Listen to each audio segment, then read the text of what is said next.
Hello, this is Margaret Mary with Heaven's Gate Ranch, and I'm here at the War Memorial in Milwaukee with Ben Singleton. We were invited to listen to the Afghanistan discussion with a number of panelists, and I'm here to ask Ben some follow-up questions. But first, I'd like to ask Ben if you can introduce yourself, and then we'll get started. Howdy y'all, my name is Ben Singleton, U.S. Army veteran, 2 combat tours to Iraq. I'm currently the facilities manager and I do rehabilitation at Heaven's Gate Ranch. All right, so one of the questions that has come up is, as we reflect on the recent decision to pull out of Afghanistan, many Americans are reflecting on the failures and successes of the U.S. in Afghanistan. How successful do you think the U.S. has been in accomplishing what it set out to do 20 years ago? I feel that success in regards to Afghanistan is very hard to quantify at this time. It's still an active, fluid situation. I feel that the same goals that we approached with 20 years ago weren't the same goals we had 10 years in, nor were they our expectations 2 years ago. In that, we're not going to know what the level of success we had for maybe another 10 to 20 years as the remnants of the immense amount of human energy that U.S. service members put into Afghanistan. Where that will get us in an end game isn't something that can be known right now. I know there's a profound sense of loss in the veteran community, in what feels like an inability in ourselves to make a lasting change in an ancient place. We had these lofty expectations, and adjusting what we feel was an acceptable outcome has been something that we've been dealing with for years now, and we're just, as a community, we're very underwhelmed with how it went, how it's going right now.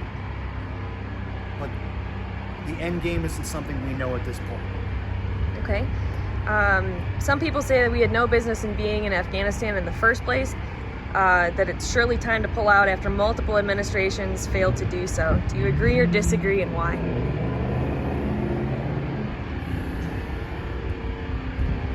I think there's a lot of hindsight in that. I know there are people that were against some of the drivers of the war on terror initially, and some of the things they've said have bared out. I think if you put yourself back into that mindset of 2001, you'll remember how vulnerable you felt, how angry you felt, and you demanded that somebody would do something about it.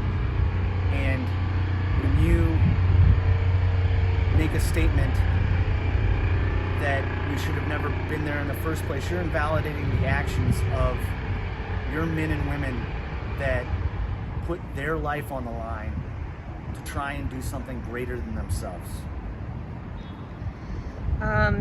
It seems like there's always a resurgence of patriotism after U.S. military members are either injured or killed in action.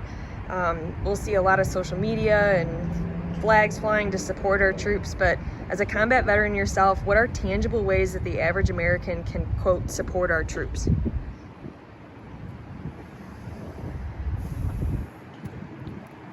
Most veterans haven't had enough of an experience of being able to tell their story and get a genuine, interested response from people. Traditionally, it's a thank you, but not willing to become close with those pains and those struggles those individuals have experienced. So support can mean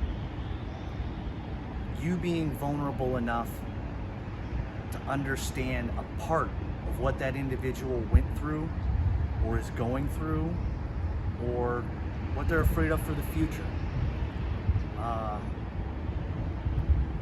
And listening is like a gift to some veterans. Just being able to have someone hear them. What about some of the outlets that you found helpful yourself after you came back? Can you talk to us a little bit about what you found to be helpful to you?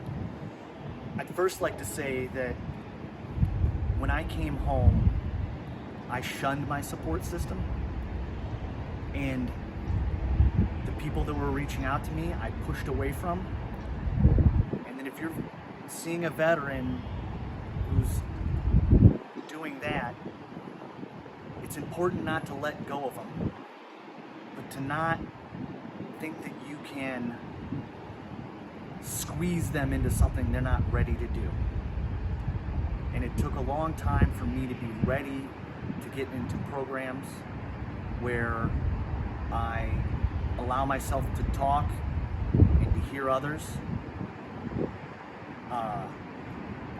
And then it took me an additional amount of time after that to do something purely for me, specifically at Heaven's Gate Ranch, that was not about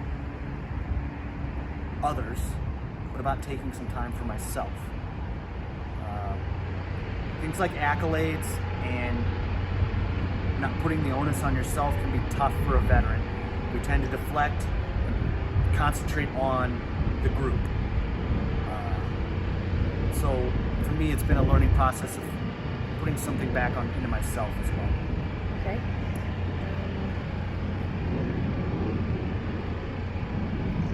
I know I'm kind of jumping around here. A lot of people are, of course, concerned about the 13 U.S. military families who have lost their loved ones and the horrible attack last week.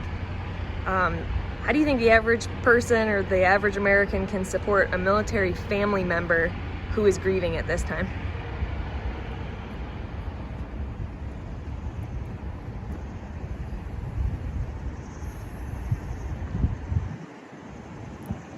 I think they wouldn't want the memory of their son or daughter just to simply fade with a news cycle. And I think that means carrying some of the pain and the loss you feel now into some of your decisions in the future and how you treat the survivors. Okay. In talking about the survivors, so obviously it's not just the troops that are coming home. There's a lot of concern for the native Afghanis that have helped us, the interpreters and the indigenous people who have been our allies for the last 20 years. Can you speak to us a little bit about what you think will become of them if they stay in Afghanistan versus if they come to the United States?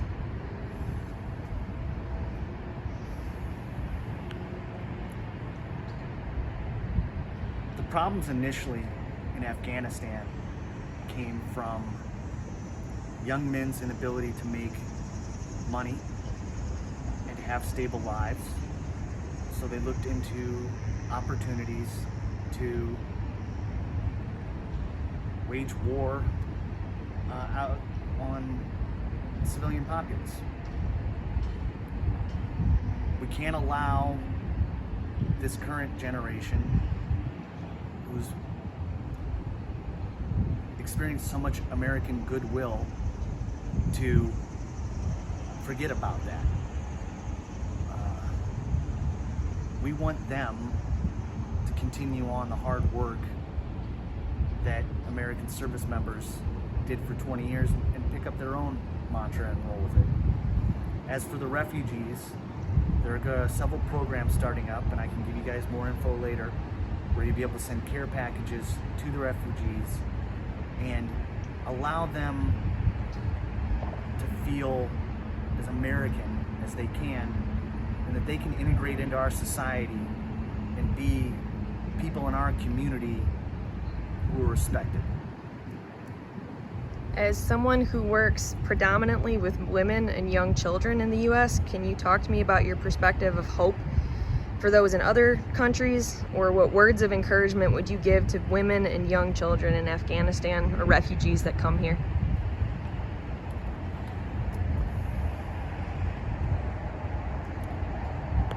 Children are very resilient, but in that same way they have an ability to be imprinted on early in life, and it'll stick with them. And that's something I've heard from the kids at work, is they're upset that something happened to them in the beginning of their life, and now it's going to dominate the rest of their life. And the slow process of letting someone know that you are not the sum total of your past is long and difficult, and that's the kind of thing that isn't going to happen this month, and we have to stay focused on helping those young individuals. As for women, I've seen the particular burdens that can be placed on a female population by an overwhelming aggressiveness. And for those people to be able to trust us is going to be a near monumental task that I feel that we can be equal to with American spirit of loving and compassion. Show them a different way. I know at the panel discussion today you had mentioned your concern for the upcoming anniversary of 9/11 and what you'd like to do on 9/12. Can you talk to me a little bit about that? I've been racking my brain for days about how to do things a little bit differently, how to reach the veterans that are not currently in treatment, and the impending anniversary of 9/11. There's going to be events and ceremonies, and this should help us to come together as a community and bond. But when you come up, you go down. And what's happening right now, there will surely be an uptake in veteran suicide.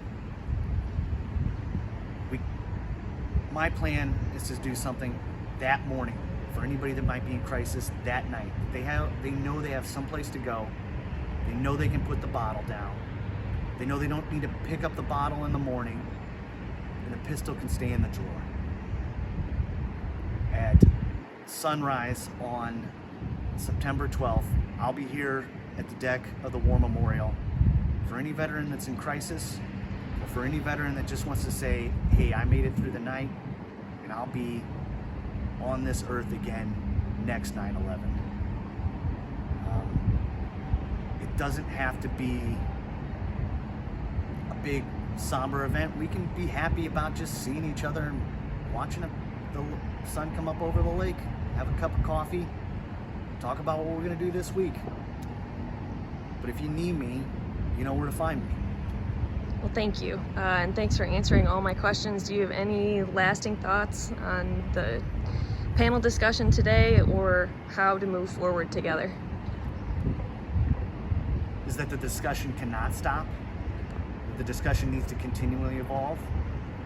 We talked about those service members that just passed in Afghanistan recently. Again, we're going to honor them by not letting that, we can let that pain of that day go. We're not going to forget how we felt, and we're not going to work to change that. So we're going to keep this conversation going, and we're going to keep outreach going. And it's not going to be, one of the problems with 9/11 is there was this huge groundswell of patriotism, and then it slowly eroded. And maybe that's what we can do differently after 20 years, is we can have a lasting movement to affect change in what we can change, our own population of veterans here in America. right, thank you, Ben. Thank you. That's it.